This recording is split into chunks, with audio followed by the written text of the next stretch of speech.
بسم اللہ الرحمن الرحیم اللہم کن لولیک الحجۃ ابن الحسن صلواتک علیہ وعلی آبائہ فی ہذہ الساعۃ وفی کل ساعۃ ولیا وحافظا وقائدا وناصرا ودلیلا وعینا حتی تسکنہ ارضک طوعا وتمتعہ فیہا طویلا برحمتک یا ارحم الراحمین اللہم صلی علی محمد وآل محمد وعجل فرجہم۔ السلام علیکم کنیزان زہرا و منتظرین امام زمان۔ شیعت کی تاریخ میں شہزادی کونین سیدۃ النساء العالمین کے خطبہ فدق کو بہت اہمیت حاصل ہے۔ بی بی کے اس خطبے کا یہ معجزہ ہے کہ صدیاں گزرنے کے باوجود آج تک اس فصیح و بلیغ خطبے کے اسرار و رموز پوری طرح آشکار نہیں ہو سکے۔ جید علماء کرام، مجتہدین اور مراجع کرام نے اس خطبے پر لاتعداد تفاسیر لکھی، لیکن ابھی تک عقل انسانی اس کے رموز کو سمجھنے سے قاصر ہے۔ جناب فاطمۃ الزہرا نے اپنے حق کے لیے مدینہ کے تمام لوگوں سے مدد طلب کی۔ شیعہ اور اہل سنت کی روایات کے مطابق جناب فاطمۃ الزہرا سلام اللہ علیہا نے خلیفہ اول سے بار بار اپنے مطالبات کے ذریعے سے حجت تمام کرنے کے بعد مسجد نبوی میں خطبہ فدق دیا اور خلیفہ اول اور اس کے مشیر خاص خلیفہ دوم سے اپنے غصب شدہ حق کو واپس لینے کے لیے رسول خدا صلی اللہ علیہ وآلہ وسلم کے تمام اصحاب اور خاص طور پر انصار سے مدد کرنے کو کہا۔ جناب فاطمۃ الزہرا سلام اللہ علیہا نے قرآن کی آیات کے ذریعے سے جب خلیفہ اول کو شکست دے دی اور رسول خدا صلی اللہ علیہ وآلہ وسلم کی شہادت کی مصیبت کے غم کے عمیق ہونے کی طرف اشارہ کرنے کے بعد انصار سے مخاطب ہو کر کہا، اے جماعت بزرگان، اے اس ملت کے طاقتور بازو، اے دین کی حفاظت کرنے والوں، میرے حق کے غضب ہونے میں تم نے یہ کیسی سستی اور بے پرواہی کا مظاہرہ کیا ہے کہ میرے بابا رسول خدا صلی اللہ علیہ وآلہ وسلم نے یہ فرمایا نہیں تھا کہ ہر شخص کا خیال اس کی اولاد کے احترام میں ملحوظ خاطر رکھا جاتا ہے۔ تم لوگوں نے کتنی تیزی سے اس قول کے خلاف عمل کیا، اگرچہ مجھے تم لوگوں سے یہی امید تھی۔ اس کے باوجود کہ تم نے میرے حق کو واپس لینے کی طاقت اور قدرت ہے، کہ تم نے یہ گمان کر لیا ہے کہ رسول خدا صلی اللہ علیہ وآلہ وسلم دنیا سے چلے گئے ہیں اور اب میں لاوارث ہو گئی ہوں۔ افسوس کہ بابا کے دنیا سے چلے جانا کتنا دردناک اور غمناک تھا۔ ان کی وفات سے اس امت میں بہت بڑا خلا پیدا ہو گیا، تمام نظام درہم برہم ہو گیا۔ ان کے نہ ہونے سے زمین تاریک ہو گئی، چاند و سورج نے اپنی روشنی کھو دی ہے، تمام ستارے اپنے مدار سے ہٹ گئے ہیں، آرزوؤں کی کشتی ڈوب گئی ہے، اس سے غم کے پہاڑ جھک گئے ہیں۔ ان کی وفات سے تمام حرمتوں کو پامال کر دیا گیا، اور خدا کی قسم یہ بڑا ہی بے نظیر حادثہ تھا۔ ہاں، یہ حتمی مقدر اور تقدیر تھی جس کو خدا نے وحی کے ذریعے سے اپنے رسول کو پہلے ہی بتا دیا تھا۔ اے انصار کی جماعت، تم زندہ ہو اور تمہاری آنکھوں کے سامنے میرے بابا کی میراث کو اس طرح ظلم سے مجھ سے چھین کر لے جائیں۔ میں نے اپنے اس خطاب میں دعوت دی اور تم سب کو ایک امتحان اور آزمائش میں ڈال دیا ہے، حالانکہ تمہارے پاس سب جنگی ساز و سامان تھا اور تم نیک کام اور احسان کرنے والے مشہور و معروف ہو، لیکن اب تم لوگوں کو کیا ہو گیا ہے کہ تم میری فریاد کو سن رہے ہو لیکن میری مدد نہیں کر رہے، میرے اشکوں کو دیکھ رہے ہو لیکن غیرت مندی کا مظاہرہ نہیں کر رہے، حالانکہ تم زمانہ ماضی میں شجاعت، استقامت اور مشکلات کو تحمل سے برداشت کرنے والوں کی طرح معروف و مشہور تھے۔ ہاں، تم سب کو بہت احتیاط اور معرفت کے ساتھ تمہاری باطنی گمراہی اور ظلمت کی طرف متوجہ کر دیا ہے۔ نہ چاہتے ہوئے بھی میرے دل کا غم و غصہ اس طرح سے باہر آ گیا ہے، میرے صبر کا پیمانہ لبریز ہو گیا ہے، جس کو میں اپنے سینے میں نہیں روک پا رہی اور اس طرح سے میری زبان پر آ گیا۔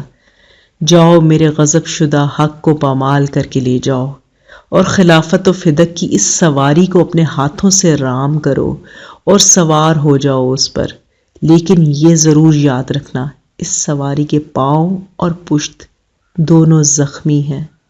اس پر سوار ہونے کا ننگ و عار ہمیشہ باقی رہنے والا ہے، کیونکہ اس سواری پر خداوند کی مہر لگی ہوئی ہے، اور جو بھی اس کو اپنے ساتھ لگانا چاہے گا وہ اس سوار کو ہمیشہ خدا کے غضب کی آگ کی طرف لے جائے گی۔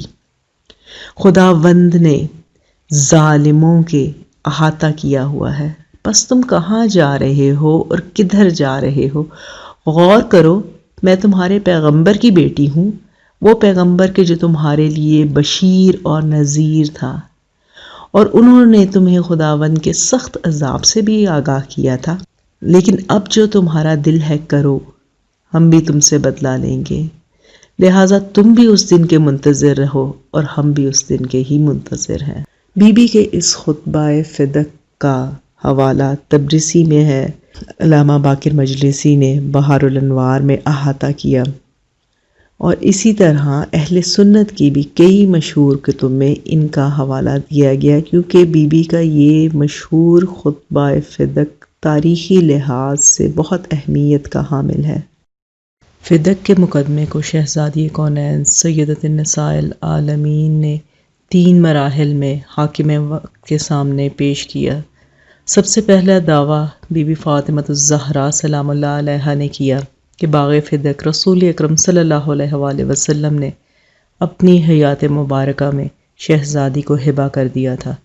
حاکم وقت اور اس کے مشیر خلیفہ دوم نے فی الفور بی بی کے اس دعوے کی تردید کر دی اور کہا کہ اس دعوے کو ثابت کرنے کے لیے کوئی دستاویز ہے تو پیش کریں۔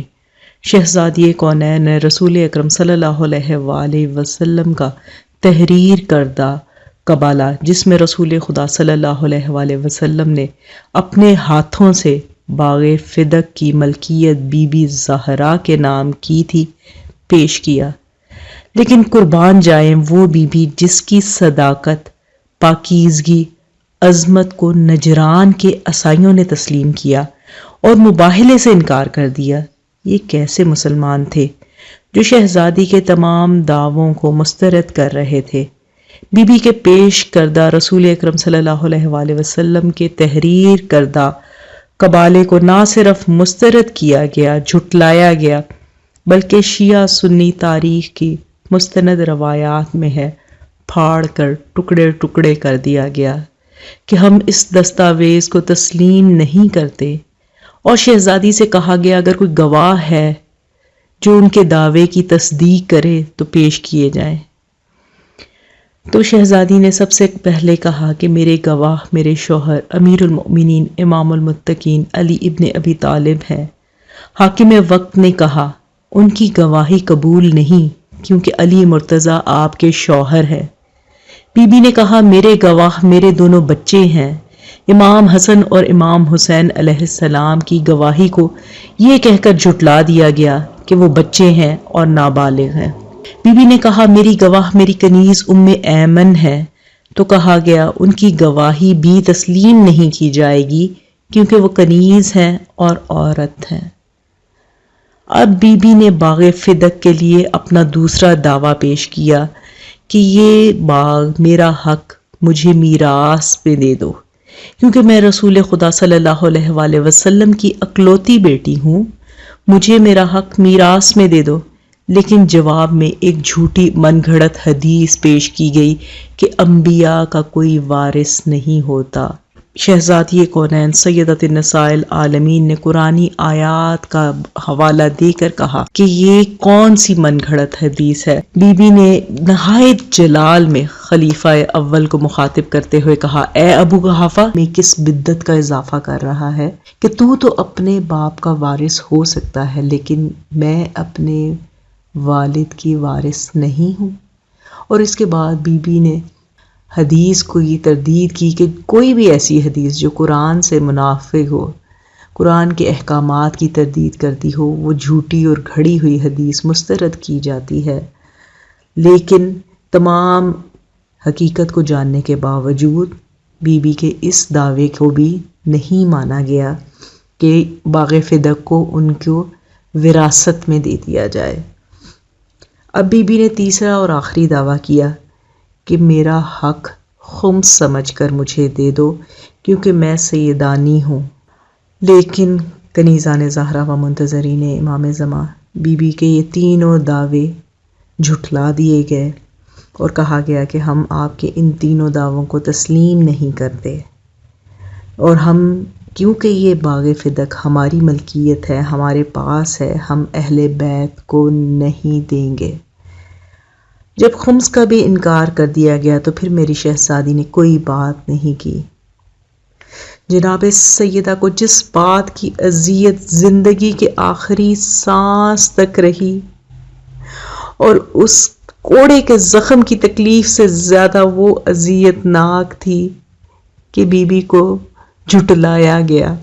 خلیفہ اول نے یہی کہا تھا کہ تم جو دعویٰ کر رہی ہو تمہارے بابا نے تمہیں تحفہ دیا، ہم نہیں مانتے، تم غلط بیانی کر رہی ہو، ہم تسلیم نہیں کرتے۔ وہ بی بی کے جن کے القاب ہیں سیدہ، طاہرہ، صدیقہ، کہ وہ ان سے زیادہ سچ کوئی نہیں بولتا، وہ سچ بولتی ہیں، اور جھوٹ کا الزام بی بی کی روح اور دل پر کوڑے کے زخم سے زیادہ سنگین تھا۔